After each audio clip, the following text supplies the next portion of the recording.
I've got a bunch of boys. Finally got some young guys that are wrestling. I'm not sure this is a great parenting tip, but my older boys play basketball, and you know how it is. They get done with a basketball game. They're in seventh grade, and they come off, and you're riding with them home. And I'm like, "What happened, boys?" Well, we missed a so and so missed a free throw at the end of the game, or we'd have won. And I'm like pulling my hair out, and I'm like, "No, I want you guys to know something.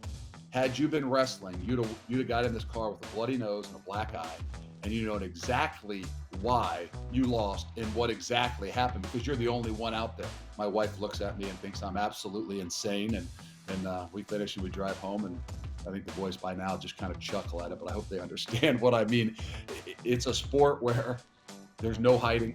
Um, you're going to be one on one, and everything is going to be exposed.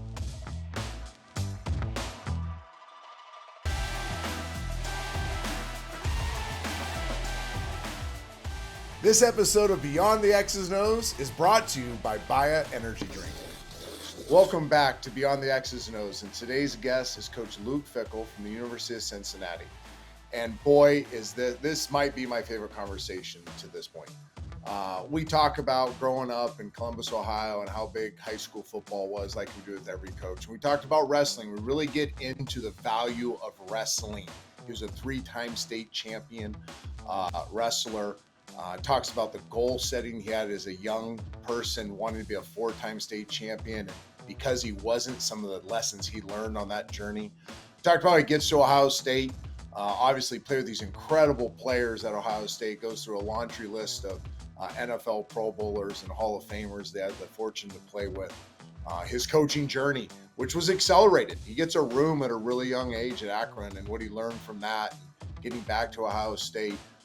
He has one of the most unique first head coaching experiences. He was the interim in 2011. He gets into how the Buckeye world was kind of turned upside down and how he approached that year and some of the mistakes he made.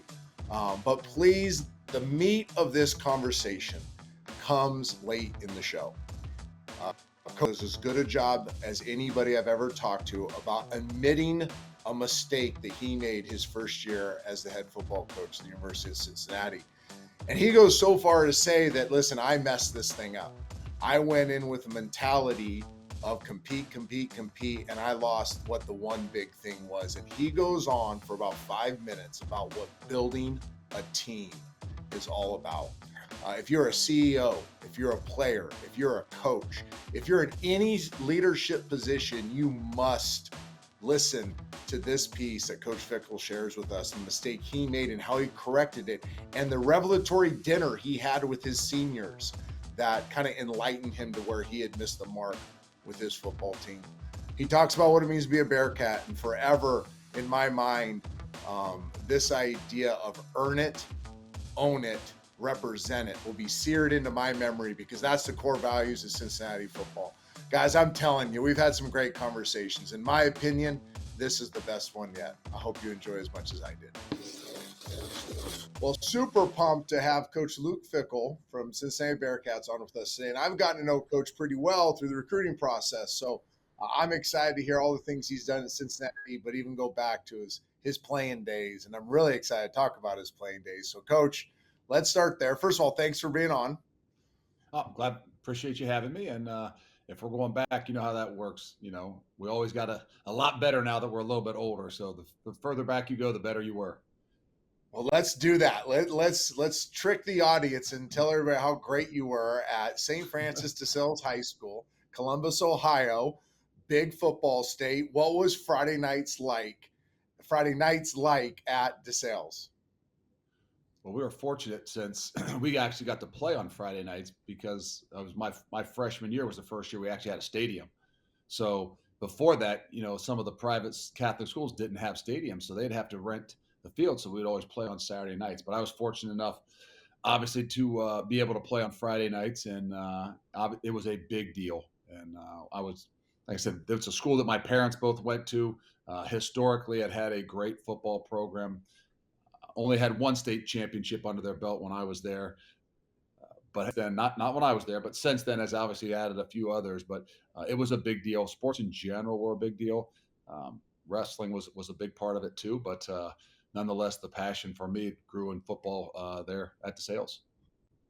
Now, what was that first varsity start like? Because there's so many young kids listening, watching this pod, and maybe they haven't had their first varsity start yet. So, what was that first varsity start like for You you? know what? I don't know that I can remember the first varsity start of a true game. I remember the probably the first varsity kind of scrimmage my sophomore year. I didn't play as a varsity as a freshman, but the first varsity scrimmage my sophomore year, we were a division kind of 2 or 3 team, which is not the biggest division, and we played a big public school Division One. I do remember the very first play that I was a tight end, and instead of actually blocking the guy, I cut the guy. And I just think back to like, well, what? I think it was a panic. It was, exactly what you got to do. There's this big guy across from you, you're 190-pound sophomore tight end, and there's some 240-pound defensive end across from you. And for some reason, I cut it. I never did it again. I think I ever cut after that, but I remember the first play of saying, why in the world did I cut? There was something that went through my head that said this might be the easy route, and unfortunately, I did it. It's not Now, legal this in is the Ohio part. to cut. This is the part I've been most excited about because we've had a bunch of big time coaches on the pod, and most of them are your pretty boy quarterbacks, your wide receivers, maybe a secondary player here or there, but very few war daddy, 3-time state champion wrestler in the hand in the dirt guys. So I want to hear all about the wrestling experience. 3-time state champion. I mean, that must have been the biggest part of your life. Yes, and we don't have enough time because when you get me rolling onto some of that, that just keeps going. But I started at a very young age, and probably 4 or 5 years old. My uncle was a high school wrestling coach. My dad helped him out. So from I don't even know when I can remember. I was a wrestler, and I remember as a kindergartner, 1980, I think it was 80 or 81. Had a guy from that won the first ever 4-time state championship from DeSales High School, a guy named Mark Zimmer. And right then and there, I remember making my goal to be a 4-time state wrestling champ. And, obviously all those years pushing up through it. And my biggest failure of my whole life that has changed me and motivated me even today is my freshman year, picked to win the state championship, and I choked, didn't get it done. And, it was a real crossroads for me since I think I was 6 years old when I made that first goal of mine, and worked it all the way up until that, probably 14, 15 years old until it was crushed. But it made me who I am and continues to drive me today. Oh, that's awesome. I want to dive in this a little bit more because being a great wrestler, but also understanding the value of wrestling. We've talked on this about basketball players and baseball players and soccer players, lacrosse players, but we haven't gone down and dirty with wrestling. What is the ultimate value of wrestlers as it relates to football? There's nobody to point a finger at. There's nobody that's really going to help you in that 5, 6, 7, 8, whatever minutes it is on your own. And I use it as a father today. Unfortunately, I've got a bunch of boys. Finally got some young guys that are wrestling. I'm not sure this is a great parenting tip, but my older boys play basketball, and you know how it is. They get done with a basketball game. They're in 7th grade, and they come off, and you're riding with them home. And I'm like, "What happened, boys?" Well, we so and so missed a free throw at the end of the game, or we'd have won. And I'm like pulling my hair out, and I'm like, "No, I want you guys to know something.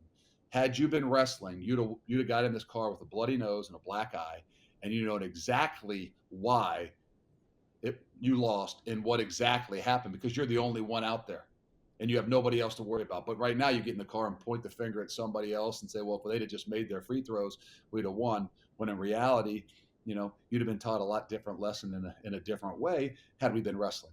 And my wife looks at me and thinks I'm absolutely insane. And we finish and we drive home, and I think the boys by now just kind of chuckle at it, but I hope they understand what I mean. It's a sport where there's no hiding. You're going to be one-on-one, and everything is going to be exposed. Well, I don't know if you'll remember this, but you were in my office, I don't know, whatever that was, when you were able to go out on the road for recruiting. And we had this conversation about wrestling. and you sold me at that time. And Lipscomb Academy, where I'm at, has not had wrestling. I think it's for like 7 years. And after you left the office, I went up to administration. I said, we are getting wrestling back. And just so you know, we now are going to relaunch our wrestling program because I That's too see awesome. the value. I think it's incredible. I'm a big fan of basketball, big fan of baseball. We love dual sport athletes around here, but you're right. There's something unique about there's nowhere to point the finger. It's me versus you. The self accountability that comes with this, the toughness. I also think the handwork, the bending, the grappling, all those things translate to really good interior players, fullbacks, tight ends, linebackers. I'm a big fan. So I've been excited about this conversation because of the wrestling. Now, you obviously parlayed those 3 state championships as a wrestler, obviously a very good high school football player. You go through recruiting process, and now you're living the other end of it. Tell the audience about your recruiting process that ultimately landed you at Ohio State. Well, my kind of passion changed, I think, after my junior year, and kind of things started a little bit later back then. Meaning that like you usually you played like maybe it was a little bit faster for you, obviously as a quarterback, and but you played kind of your junior year, and that's when the recruiting kind of started. So my passion kind of really changed as recruiting. People started coming in to recruit me as a football player because I'd always just envisioned myself as wrestler and wrestling in college. And then after that junior year, when they actually start to talk to you and start to recruit you, I kind of sensed my passion switching and changing. I wasn't a guy that went to a bunch of football camps because I was wrestling all summer and doing that. But I know that for a fact that after that junior year, my mindset kind of switched into what it is that I wanted to do, and played my senior year. And I was going to go straight from football into wrestling because that was always my sport. So there wasn't a whole lot of time. I probably had, a couple weekends where you'll carve out to say, hey, okay, I might have an open weekend because of a wrestling tournament, but I wasn't one of those guys that had said, okay, football's the thing. I'm going to miss, whatever it is I have to miss. And so I was still stuck in the wrestling. So it really kind of only carved out 2 weekends. And for me, it happened to be, in state. So it was Ohio State and Michigan that really became the idea for me, because in the back of that head there was a little bit of that, well, maybe you can wrestle in college too. So anybody that was talking to you that didn't have wrestling, you were kind of like, nah, this is going to help me kind of funnel and figure out which way I want to go. And it is what it is, but it became pretty clear to me uh, what was the best fit for me at that time. That's awesome. When we come back from our first break, we'll talk to Coach Fickell about his career at Ohio State and how that ended up launching his coaching career as well. We'll be right back. New Starbucks Buy Energy drink. With caffeine naturally found in coffee fruit, it's energy that's good. It's a beverage that is crafted from caffeine naturally found in coffee fruit, as well as antioxidant vitamin C. It includes 3 delicious fruity flavors: mango guava, raspberry lime, pineapple passion fruit. A refreshing fruit flavored boost of feel good energy in a way only Starbucks can deliver. Starbucks Buy Energy drink packs energy and flavor that gives me that boost when gearing up to watch the big game, have a long day out on the field with the kids, or sit down and have a quality conversation for our audience. Starbucks Buy Energy drink is available online, at grocery stores, convenience stores, and gas stations nationwide. All right, Coach. So you end up at Ohio State. It was down to 2 choices, like you said. I think most people would tell you made the right choice. I can't say that, but most Ohio State fans are going to say that. And then you redshirt your first year, and then this is what I find remarkable, and it goes back to that tough guy mentality. 50 consecutive games you play at nose guard. Talk to me just about the challenge of taking care of your body, growing, the toughness that came with that, the lessons learned in that really Iron Man stretch for you. What was unique, I was, as a true freshman, just to kind of even go back before that, as a true freshman, I was a guy that got somehow got in the mix. I came in as a defensive end. I was a tight end as a defensive end, and I call it the de-evolution. And I slowly moved closer to that ball based on how well I ran. And I made it to the nose guard spot, and I probably was one couple days or steps away from switching sides of the ball there. But I kind of made it into the nose guard spot, and it was funny. It was kind of a 3 technique or nose guard, and there was a guy named Big Daddy Dan Wilkinson, and he was a redshirt freshman. I was a true freshman, and he ended up, he was just Big Daddy then. And we went into the first game, and I actually, they said, okay, well, I had got getting the start as a true freshman, but we were rolling every 3 plays with he was just Dan Wilkinson then. But by halfway through that first game against Louisville, the D line coach came over to me and kind of tapped me on the shoulder, and he was actually our defensive coordinator at the time too. And he said, "You know what? We're going to leave him in there. We're not going to roll every 3 plays. Just wait to go back in until I tell you." And I just remember in my head, I'm like, he's already had 2 tackles, I think 2 hurries, maybe even a sack. And I was thinking to myself, like, it's taking you almost a quarter and a half to figure that out. I can see it. So I ended up getting hurt after that, ended up redshirting the rest of the year. So got a medical redshirt. Obviously, Dan Wilkinson went on to be the #1 player taken in the draft. And then that's kind of what the evolution. The next year I played nose guard inside of him. And, you know, I don't think I knew any different. Some people would say, well, why are you playing nose guard 260 pounds when the 3 technique's 305 or 10 pounds? And you know what? I don't think I knew any different. And, I was fortunate enough to kind of, find a niche there of a guy that, could kind of drop the levels and take on some double teams and hold a point and make sure those guys behind it became All-Americans and really good football players. And, not until I don't think I really ever got hurt again. Other little things until probably right before the last game my senior year. And Well, I got to believe going back to the wrestling. I gotta believe going back to the wrestling and being 260, 65 pounds playing. I'm guessing you're playing a shade, you're playing a zero sometimes, a 2 technique. That the handwork, that the grappling, that the leverage, all those things allowed you to thrive, even though you may not have been 310, 315 like that traditional position. I think there's no doubt. I don't think there's anything better for big guys in particular. And it's not, it's balance, it's leverage. But I think for me, starting at a young age, I wasn't, the fastest or the strongest in some of those natural, muscle fibers, I would say. But the thing it did for me was a core strength that was learned and developed over a period of time because wrestling is a unique sport, with all the body movements and the hand-to-hand combat and the things that you do over a long period of time. I think core strength is something that people don't talk enough about. There's people obviously genetically really gifted and fast and things like that, but what inside in particular, playing defensive line, offensive line, I think a core strength that allows you to play in a good position and stay grounded with feet in the ground, whether it's leverage or not. I think that's something that the sport of wrestling really helped develop for me, which allowed me, not being a gigantic guy, to be able to play and stay healthy in there. Because when you can, have some strength in the core and keep a good body position and leverage it, you can stay out of harm's way as much as you possibly can in there. Well, you obviously did it at a very high level, and you played with a really neat group of players back then. You guys got to do something that not many people can say they did, and that's playing the granddaddy of them all, the Rose Bowl. Talk to me about that game, but also give some shout outs to some of the great players you played with on that Rose Bowl team. Well, there were some. Even before that, I mean, we had a crew of guys that that everybody could talk about on the offensive side. The year before, we had 2 tackles that were both could be Hall of Famers, and Corey Stringer, who obviously passed away in the NFL way too early, and Orlando Pace, who is a Hall of Famer.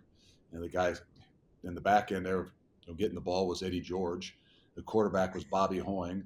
The tight end was Ricky Dudley. And oh, by the way, Terry Glenn was a wide receiver out there. I mean, it's a who's who in a lot of those situations. And us guys over on the defensive side, there was a slew of them too. And obviously, the head coach down there at Tennessee, Coach Mike Vrabel, was a defensive end on that team. And Sean Springs, who was, I think, a top 10 pick, played for 8-9 years in the NFL. So there's a slew of those that, were obviously great, not just college football players that played the next level as well. And to me, more than anything, that's what a locker room is made up of. Yes, there's some great guys that played in the NFL, but there were great people that really found a way to kind of work together to have success on the field. And, they can bring guys like me that might not be as talented as them. They really help you raise your level in everything that you do as well. So I was one of those guys that's fortunate enough the last time to take off that college jersey to be at a special place like that in the Rose Bowl and to win the game and even the way that which we won it, that's something I'll never forget. Let's have some fun with Coach Vrabel because you played with him, you coached them. I've known him forever. What's your favorite Coach Vrabel story? Oh my goodness, we better not even go there. But it's funny. I was down in Dallas probably 3 weeks ago, and there was an event for Gene Stallings. So it's a little bit of a coach's thing and a coach's award, but it's in honor of Gene Stallings, and obviously. Gene Stallings was a great coach and a great player, and I got to spend 45 minutes to an hour with Coach Stallings, and I told him, I said, well, the last time I really was ever around you was his Alabama team in the '94 Citrus Bowl, and I was telling him the story. I remember vividly, and was kind of recapping the Jay Barker and Sherman Williams was the tailback. Jay Barker was the quarterback. And I told the story. I said, I remember that you guys beat us on an angle route to win the game, I think in the fourth quarter. And it just happened to be Mike Vrabel was supposed to take Sherman Williams out of the backfield, got beat on an angle route for a touchdown. And all I remember is a 1994 Citrus Bowl was lost because I was doing my job in there at the nose guard position, and Vrabel let Sherman Williams run past him on an angle route for a touchdown. That's how I remember it. Well, that's good coaching by Alabama to put Sherman Williams on an angle route versus Raiders. He Yeah. should have stayed inside out. Maybe he thought he was supposed to have some help in there. Exactly. So you play a year in the NFL. Because of an injury, your time gets cut short, and you land back at your alma mater as a graduate assistant. Give me one of the biggest lessons you learned that first year putting the coach's hat on. Well, I would say I don't know that it got cut short. I think it's an easy transition for a guy like me to say, well, I got hurt and cut short, but I'm not that far removed that I'm good enough to have really been there for a while yet. Maybe in a few more years, the story will embellish a little bit more, but I did. So it made it easier for me to, in some ways, kind of hang it up and recognize it's time to move on with life because of an injury.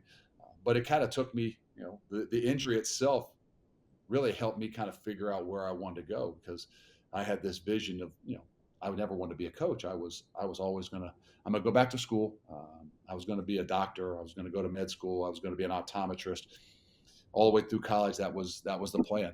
And when the game stops and when it's taken away from you, I think that's when I first realized, really where my passion was.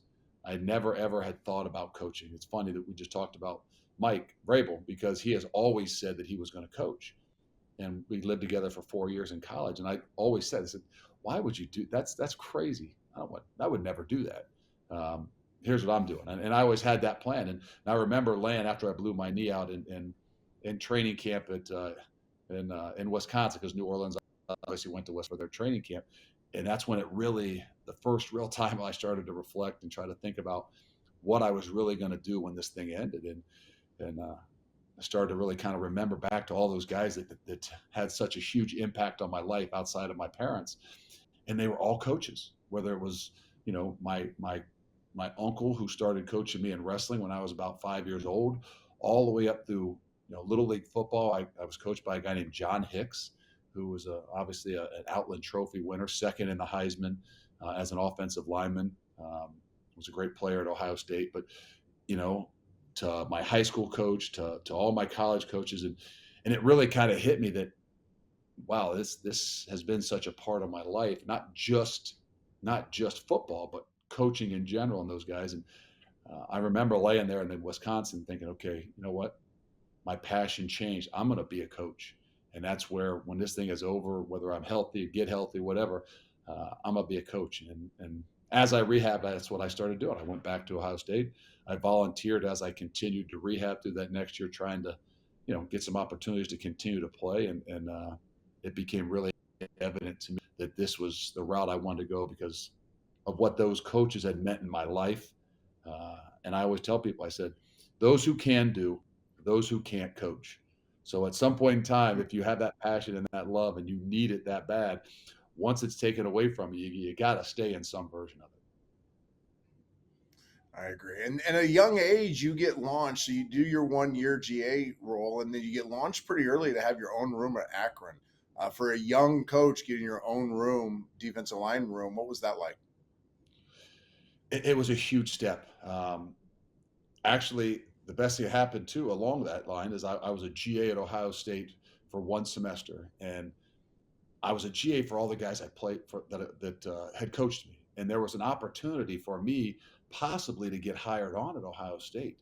The defensive line coach or the defensive ends coach left, and I remember Coach Pug kind of saying, I'm gonna push for them to hire you." And you're 24 years old, and you're thinking, "Yeah, this is perfect. Yes, yes, yes." And it didn't happen. Uh, and as I look back at it, it was the greatest thing that ever happened to me. Had I not left and experienced a lot of different things, I'm sure I would not be where I am today. So, um, the best thing that happened to me in coaching was Coach John Cooper didn't hire me right away. He allowed me to go and kind of learn what the business is really like. And I actually got hired by another guy that had coached in college. Not coached me, he coached the offensive line at Ohio State, but he was the head coach at the University of Akron, and hired me as the defensive line coach. And um, you know, I just knew that I had to kind of develop who I was and how I was going to go about it. And boy, I made a lot of mistakes. I do remember, but there were some things first and foremost that I remember. Uh, Probably my first 2 years, it was all about trying to make the connection with the group of guys I had, getting them to trust, respect, and love me, and me do the same in return, so that I could coach them. Whether I had all the experience in the world or I really had no experience, I recognized with the kind of group of guys that I had that if we didn't have a trust, respect, and love, there was no chance for either of us, any of us, growing in the process. I love that. That's such a true statement too. Just the art of coaching is so much more than X's and O's, and sounds like that's what you learned early on. And it takes you back to Ohio State, and you coach a multiple amount of positions at Ohio State as well as special teams that had been valuable. But then I want to fast forward to 2011 because really the entire Buckeye Nation got turned upside down that year. And most people know the story. If you don't, you can Google it. But all of a sudden, you found as the interim head coach. And we've talked to a lot of coaches about what that first experience was like. And some have unique stories, some have common stories, but yours might be the most unique. All of a sudden, here you are, you're the co-DC, and now you're going to become the interim head coach. Walk me through just what that experience was like, and then take me onto the field for that first game when you are the head coach. I mean, there's so much that went along with that. I think more than anything, it was a really unique and difficult situation, because not just are you kind of taking over, whether it's interim or not, um, you're taking over for, in my opinion, a guy that's unique and was the best I've ever been around in Jim Tressel, and in the way that he did it. And so for the next 2 months, everybody has that dream. Hey, I want to be a head coach. I want to be a head coach. And people say, well, time, you're not ready yet to be a head coach. Well, I can tell you, I don't know what you can do to get yourself ready. It's like being a father, right? Are you Yeah. really ever ready until you actually do it? So I know this, I wasn't ready because I didn't have a whole lot of things prepared, and hadn't gone through it completely in my head. Even if I had, I wouldn't have been ready. But I thought the most unique thing was basically for 2 months, I really kind of talked to people, surveyed, spent a lot of time in my own head, self-reflecting about how do I want to go about this? This is going to be a crazy 7 to 8 months. What's going to give us the best opportunity to be successful? And I remember talking to the team the very first day when Gene Smith kind of announced it and put me in front of him. And I remember his words were, "Hey guys, we got to take care of this guy." And he when he introduced me, he said, "We got to take care of him." And as soon as he put me up there, the first thing I said is, "Guys, you don't need to take care of me. Don't worry about taking care of me. We need to take care of each other. This team's the most important thing. I don't want you guys thinking about me and my family. That's too much of a burden for an 18 to 22-year-old to have on their plate by any means. Let's make sure we can focus on finding the best way that we can take care of each other." And for the next 2 months, I racked my brain about how do I want to go about being a leader. And I made an incredible amount of mistakes. And the biggest mistake that I made was I decided after 2 months, it wasn't just a knee jerk reaction. It wasn't just, I'm going to do this. I literally made a decision that I needed to be as much like Coach Tressel as I possibly could be. And I felt like after talking and spent a lot of time with Coach Frank Solich, who took over at Nebraska, and not in the same situation, but in some situations for a legend and Coach Osborne, and and spent some time with some other guys that had taken over and been head coaches, and but I had decided I thought that was what was best for the team. I thought that was best for the coaching staff, and that was the best chance for us to be successful in a 7 or 8 month period, and which was the biggest mistake I made. And along with all the other mistakes, that was the biggest one because I found out that there's no way you can be authentic. There's no way you can be consistent. There's no way you can be the best version of yourself when you're trying to be somebody you're not. And that was the greatest I ever learned in leadership. Unfortunately, it happened at a very unique and difficult time. And then maybe in a spotlight that you probably shouldn't be trying some of those things. Well, I found this fascinating. After that year's interim, you end up staying at Ohio State. Urban Meyer comes in, becomes the head coach. You assume the same role as you had before, if I'm correct there, and you get the chance to be the coordinator for the 2000 national championship team. Again, you got to play in a Rose Bowl. You get to come to DC for the national champion Ohio State Buckeyes. What was that game in particular like? Which one? I've kind of listed the 2014. 2014. I apologize. Yeah. Yes. No. I had been fortunate enough to be in, I think, was it 3 of them before? So we won in 2002 was in my first year where, I was a special teams coach and a defensive ends coach. And then in 2006, I think maybe the co-coordinator, 2006, 2007, where we got beat. And then obviously 2014, was the fourth one. So had gone through it and things like that. And obviously every experience like that is uniquely different. I think that one in particular being 2014, facing a team that was different in Oregon and going in, facing the Heisman Trophy winner and Marcus Mariota. It's people sound like it's a great, the game and stuff obviously ended up being great, but what a nerve-wracking process in all that you do. And I just remember the build up, the work, the process behind all of it. But more than anything, I think that those going against that offense at that time in particular was more than anything just trying to find ways to not think you're going to shut them down, but to slow them down and be able to make those adjustments, especially in the biggest game. So those 3 before that I actually one of them in my first year that I sat back and watched because I didn't have a whole lot of part of, not that not part of it, but obviously your first year to that 6 and 7 where we really, learned that, we took a beating. And to be honest with you, both in 6 and 7, I thought we were the better team. In 2002, when we beat Miami, we were not the best. In 6 and 7, I thought all in all, we were the better team. And then 2014, those lessons learned going into that game, it was so unique to say, okay, hey, it doesn't matter who the best team is on a stage like this and a time like this. It's going to be about who plays the best on that day. Well, you made a great comment there, and I wasn't even going to ask this, but I had my own commentary to it. I was at the 14 game. I still had my NFL hat on. I was working at ESPN. I'd just come out of the league. And I remember at halftime talking to a friend I was with, another NFL player, Brent Jones. We talked about what adjustments we thought needed to be made. And you guys, I thought, did as good a job as I've seen in college football, as long as I've been watching it, halftime adjustments, specifically taking away what they were doing on the boundary, forcing them where you wanted to them on the field, and really, like you said, slowing down, containing that high-powered offense. So hats off to you for that one. One of the greater coaching jobs I've seen defensively. If you can't tell, let me take you right there real quick. Yeah, please. I was going to give one really that game in particular, and if you do remember all the way back, okay, we had said that these guys are not going, if they're not going to drive the ball on you, okay, that they're a big play team. We've got to eliminate the big play. And I remember the first series they scored. They took 13 plays, went down the field and scored. And I remember them come to the sideline and Coach Meyer was losing his mind, like, what are we going to do? And I literally had the most calmness to me that I've had, I think, in coaching.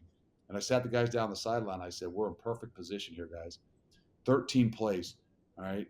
we've just seen exactly what their game plan is for the entire game. If that had been a 4 or 5 play, series where all of a sudden they strike you, then your head's spinning and you're whirling. I'm like, we just saw. So this really adjustments came.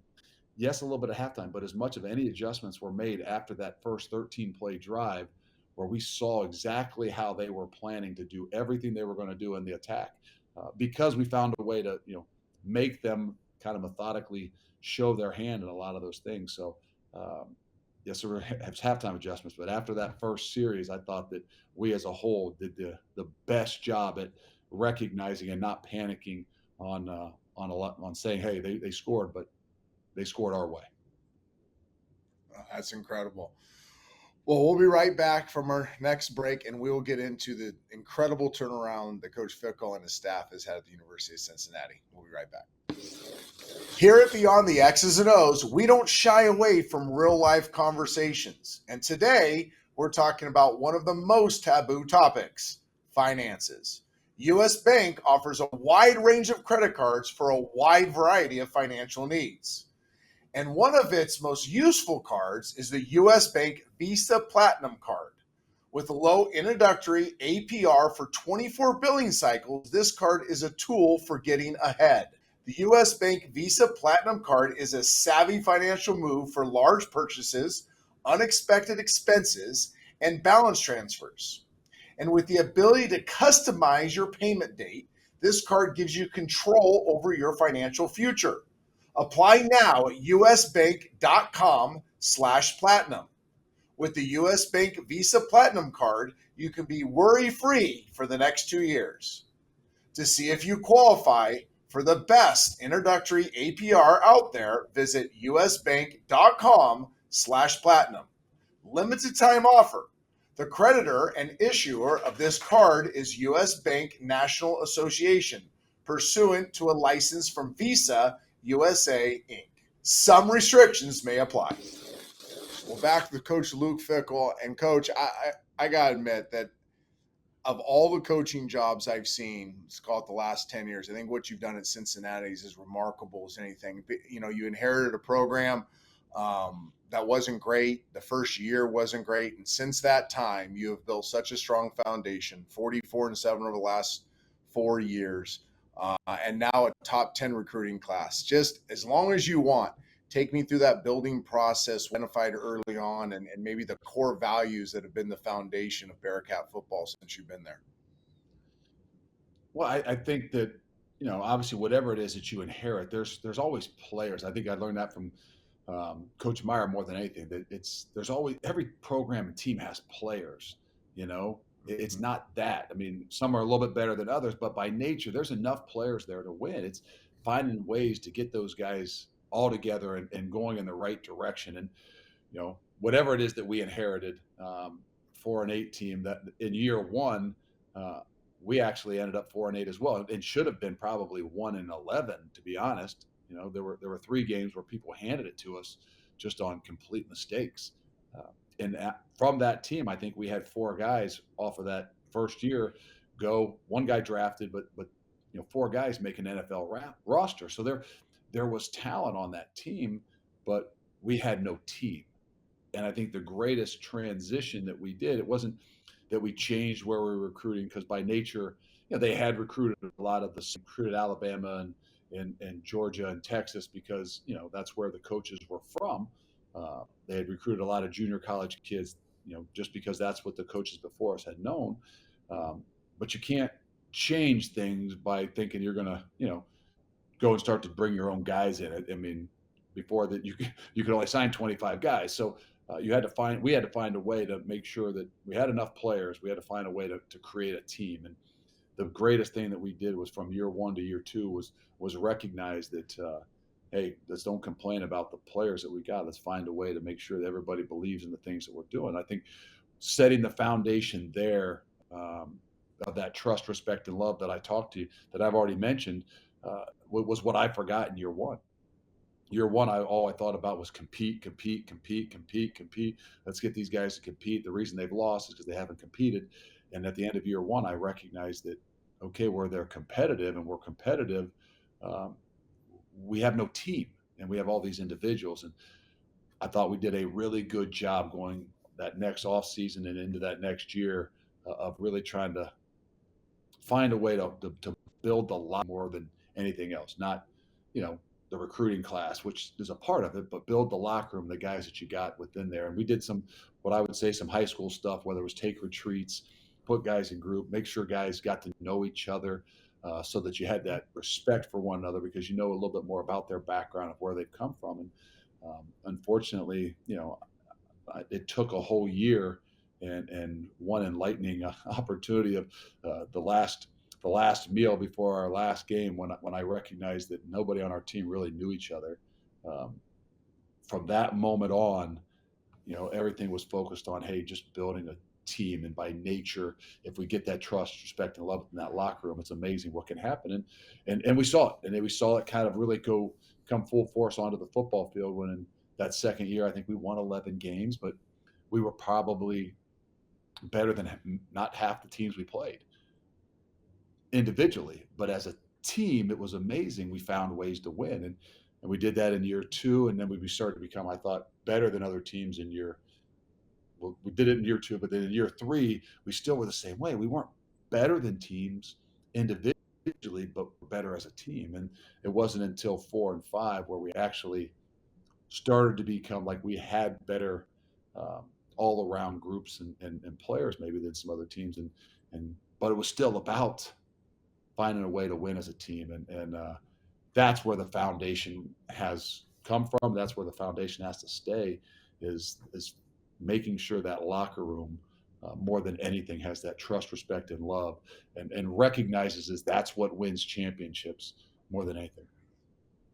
I want to land there for a little bit because the whole reason I started this pod was for that last of gold you just gave everybody. I sensed a need in the football community as I left football, got into TV, and then re-entered football through the high school space. I'm just a grumpy old fart that coaches high school football, but I have a 42-year-old football life in this game, and I noticed a real transition of what you just said leaving the game. It became so chalkboard driven, it became so scheme driven, it became so recruiting driven, traits driven, that we lost what really is the essence of the greatest game in the world, and that's the collective is way more powerful than the individual. And thank you for sharing that because I've learned it. I mean, and you're just preaching to the choir. Every time we get caught up in X's and O's and scheme and traits and development and this and that, that's good. And you can't ever cheat that part of it. But whenever it supersedes serve, love, grow, launch, right? Team building, getting to know each other, intimate relationships, transparency, honesty, brotherhood, I can go on and on and on. And I think I appreciate your honesty. Here you are, one of the best coaches in all of football, saying year one, I messed it up. It was about compete. And then I realized, no, it wasn't. That's part of it. And it's an important, but it's not the biggest part of it. So I hope as a young coach, please hear Coach Fickell just said out there, you'll be such a better coach when you invest more water into the bucket of team building and a little less water into finding the coolest new scheme that's going to help you get a 3rd and 8 sack. So that's my little soapbox commentary, Coach. Well, I said it. It was honestly, and I'll just real quick. It was a Wednesday night before our last game, and obviously we'd had a horrible season. I think we'd won 3 games, and I took all the seniors to dinner, and I remember they all sat in separate, like kind of little groups. And I'm like, this is like dinner. Why aren't we sitting together? And I sat and I listened to them, and I heard guys ask about other guys sitting at other tables, and they're like, I don't really know him. And these are the seniors. And I literally remember my stomach was just killing me. I went home. It was 10:30 at night on a Wednesday before our last game, and I woke my wife up at like 11, and I'm like, I've completely screwed this up. I I, Wow. I didn't even think about it. I recognize what we don't have. And obviously, I don't know if she was really listening to me at 11 o'clock when I woke her up. But I had to tell somebody, how much I had messed up and had neglected, the most important thing. And we ended up winning that last game because UConn scored on the last play of the game and got a personal foul instead of kicking the extra point to go to overtime. They were going to go for 2 to win the game. They got a personal foul, moved it back, and missed the extra point, so we won. But nonetheless, from that moment on is when we got hopefully got the thing kind of centered back and recognizing what it is that we needed to do to grow and be successful. Well, you have, and I want to be respectful of your time. We have all the flash and sizzle of the Cincinnati Bearcat program. Now 9 NFL draft picks, only 2 teams had more. All kinds of guys playing on Sunday, top 10 recruiting class. I can go on and on and on. But in your words, now after the foundation's been set, what is it to be a Bearcat? It's the same thing that the vision when we came in, and we put it at the top of all of our books. It says, earn it, own it, represent it. And that's the way I grew up. That's the good fortunes of the group of guys I played with, whether it was high school or college. And when I came here, that's what I wanted. And earn it meant when you walked in the door, we didn't want you to think that anything was owed to you. So when you walked in the door, for us, you had to earn the seat, Paul, and you had to come in and recognize that. So you had to kind of humble yourself. You had to check your ego in at the door, whether you were the best player in high school or not, to walk in and earn it. And then hopefully after you earn it, you understand that you become ownership of it. We're not renting this. Mm-hmm. I thought when I came here, we had a lot of guys that were renting the place, whether they were, a junior college guy coming for only 2 years. It could have been a guy here for 4 or 5 years. When you don't really understand and know the people that are you're just there renting. And when you're renting, it doesn't mean nearly as much to you. I talk about the example of, you rent an apartment in college. You surely don't worry about what the carpet looks like or what the walls look like, right? It's rent and we're moving on. And so once they start to own it, they really, there's a difference to it in whether it's in recruiting or just how you go about your business. And then it's represent it. And represent it means what you do for the rest of your life. And that's what I wanted. So when anybody asks what it's like, I said, the most important thing to me is to see some of those former Bearcats come back and to say, I love watching it. I love, being a part of this and seeing it. That means more to me than anything else, because I know the guys that went before you and played here and set the standards and, lived it are the ones that I want to represent the most. And so earn it, own it. And then I tell them when they walk out of this thing, I want them to feel like they owned it so much of it that they're going to represent it for the rest of their life. And that's the way I felt about the places that I've been. And I want those guys to have that feeling, and it's not just from winning, because obviously it's a lot easier when you win, but I wanted those guys in year one to understand too, that even though we didn't win, okay, you really started the foundation. Unfortunately you had a guy that didn't know what he was doing and not as good as, recognizing the things that we needed to do, but that you still knew that there was a love for you, that you felt like you were going to represent this and what it is that we've done, this program, this university, for the rest of your life. That's fantastic. And we end every pod this way, and I really want younger coaches. I'm doing this so younger coaches realize their journey. They're not alone on it. All of us have had others come behind us or with us and help us. And your wife, Amy, and all those children, just give them a shout out to how they've kind of helped you on your journey as a football coach. Well, as you know, in order to do this to me the right way, you have to pour everything into it. And everybody says they're a family, and that's one of the core, kind of cornerstones to our program when they walk in, that everybody has to understand there's a difference, that people see and envision a family. We want to give them what that is. So for my family to be a part of this and every one of our coaches' families to be a part of it, I think it's the only way you can do it. And for them to, obviously my own family, to have the respect to understand that, they've got 120 other brothers that I'm, spending a lot of time with, and they understand that. So, but they embrace themselves here too. They come here, they're here as much as they possibly can. They own it and they represent it every bit as much as I do. And I'm fortunate that that's the way my wife and what she does at home and how she stresses that to my kids, so that they respect what it is that we do. They understand what it is that we do and I do. And they're unselfish enough to recognize that we're sharing ourselves with a lot of other people. But that's important to us. Awesome stuff, Coach. Earn it, own it, represent it. That'll be seared into my brain forever. I appreciate your friendship. I appreciate you taking the time with us today. Great deal of respect for you, Coach. Thank you so much. Thanks, Trent. Appreciate it. Thanks for having me. That concludes this episode of Beyond the X's and O's. Thanks to our sponsor, Baya Energy Drink. Well, huge thanks again to Coach Fickell, not just for his time, but for that wisdom and those gold nuggets he gave us. We'll see you next time on Beyond the X's and O's.